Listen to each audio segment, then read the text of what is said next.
L'objet de ce qui nous réunit aujourd'hui est dû à l'accueil chaleureux réservé au président Boubacar Camara par son parti de la construction et de la solidarité PCS Djengou Tabar, après avoir posé un acte fort,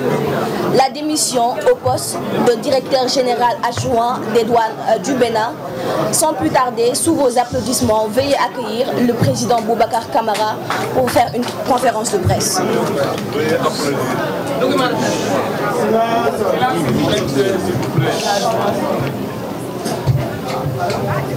Bonsoir tout le monde. Je voulais d'abord présenter mes excuses pour le retard enregistré. Je voudrais vous remercier de votre présence. Cette rencontre marque mon retour définitif au Sénégal après un séjour professionnel à l'étranger, plus récemment comme directeur général adjoint des douanes du Bénin. Permettez-moi de remercier les autorités béninoises de m'avoir offert l'opportunité de me mettre, après l'avoir fait dans mon pays, au service d'un pays africain frère, de surcroît dans le corps d'élite de la douane, un domaine d'activité qui, en plus d'être une chair collée à ma peau, m'a mis le Bénin dans le cœur. Chers journalistes, hommes et femmes de médias, je voudrais avant tout vous encourager pour le rôle que vous jouez dans la démocratie. Dans cette période sensible, votre responsabilité est encore plus lourde.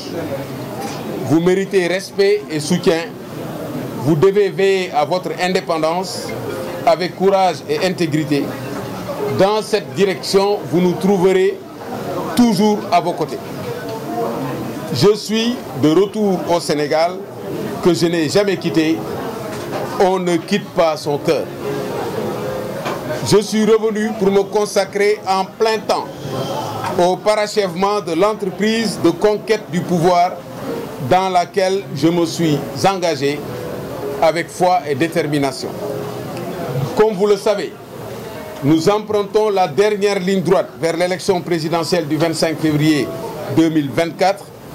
avec le sentiment d'avoir accompli des pas importants avec le Parti de la construction et de la solidarité, PCS Djengou Tabar, sous la conduite de son secrétaire général, M. Mor Ndiaye. Lorsque, en 2022, le bureau politique m'a proposé d'être le candidat du parti, nous avons échangé sur les conditions à remplir pour faire aboutir cet important projet. Les unes dépendaient de moi, les autres du parti. Toutes sont à présent réunies en attendant la tenue du premier congrès ordinaire d'investiture prévu le 24 décembre 2023 au Grand Théâtre National de Dakar, consacrant l'investiture du candidat. Chers journalistes, hommes et femmes de médias, j'ai le plaisir de porter à votre connaissance que les instances du parti sont installées aussi bien au niveau national qu'international, qu'au niveau national que local. Secrétariat politique, bureau politique, comité directeur, commission technique, collège des sentinelles, collectif des élèves et étudiants, collectif des cadres, collège des sages et personnalités morales, ainsi que les comités locaux au niveau des communes, départements et régions. Le programme économique et social Tabar est validé sous l'égide du collectif des cadres.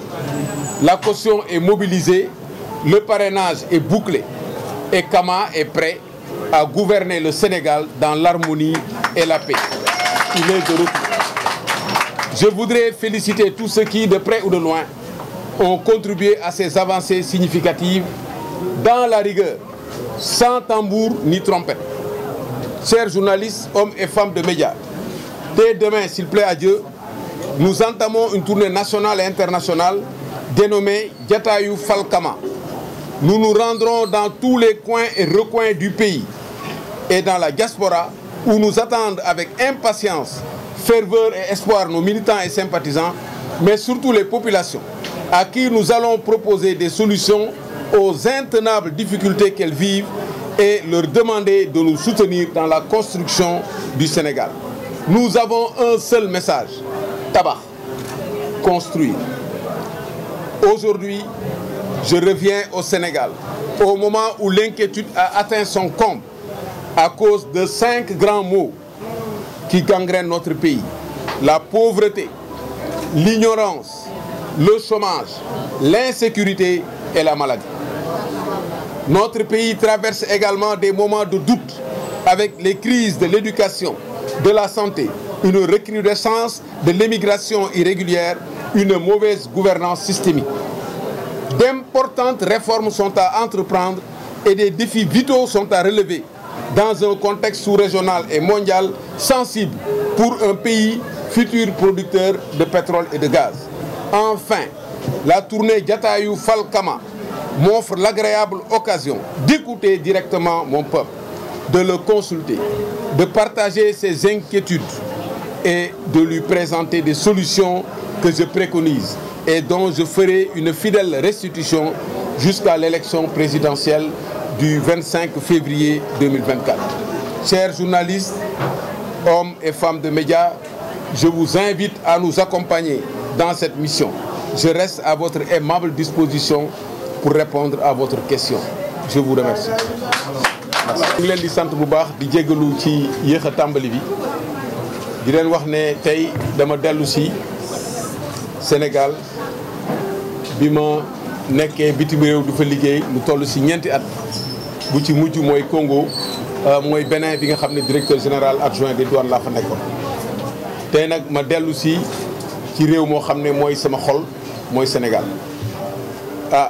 di leen sant bu baax di sant ñëpp ñu nga xam ne ñii yàgg nañu ànd ak man ci gis-gis boobu xam ne politique du métier da ngay am métier di liggéey léegi nag jot na ñu ñëw dellu si consacrer suñu temps yëpp ci yeggali liggéey bi nga xam ne bii tàmbali woon na li ma bëgg nag mooy encourager ñi nga xam ne ñii ñoom ñooy presse bi parce que fii mu nekk nii seen traite la su ñu nee seen traite la mooy moment la boo xam ne ñëpp a leen di soxla mais moment la boo xam ne aussi dafa sensible ci la lépp mun na leen dalee fii moo tax ñu leen di encourager di leen wax ne fekk yéen a ngi ci seen indépendance fekk yéen a ngi def seen liggéey dinañu ànd ak yéen ci loolu di ngeen ñu gis à vos côtés ngeen xam ne mun ngeen compter ci ñun. dellu si naa nag parce que Sénégal moo ko laaj fii ñu toll nii liggéey bi ñu waroon def nañ en 2022 bi parti bi ñëwee ne ma dañu bëgg nga nekk suñu candidat en 2024 dama leen ne ci ay sart parce que nekk président du loo xam ne da ngay yeew rek ñu tabb la jiital la boot la naa yaay sunu candidat wala ngay xaar ñu tabb la yow yaay am sa ambition bopp ba pare réunir condition ambition bi mu ngi nii ma ne leen lu njëkk boo bëggee jël réew da ngay am programme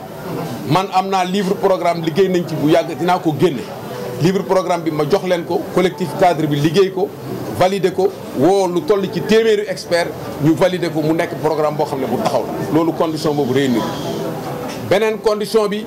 mooy ñu fexe ba dajale caution boo xam ne bii dinañu ko mën a teg pour bokk ci élection yi beneen bi ci tegu mooy affaire u parrainage bi nag boo leen gisee ñun ñu ci bare gisuñu ñuy lambar yi ci mbedd mi di wut ay parrainage parce que parrainage populaire foofu la piège bi nekk dañuy dem ramasser ay millions ngi parrainage daal di ko bootal ay nit soo dugalee sa dossier ñu faagaagal la ne la da nga am doublon wala ñu indil la ay tur yoo xam ne ay ñoo xam ne bokkuñu ci fichier bi ñun nag parrainage bi ñu def parrainage de proximité la ak parrainage partisan sunuy militant ak sunuy cadre ak sunuy nit la ñu jël defar ko ba mu ne cocc ma ne la parrainage bi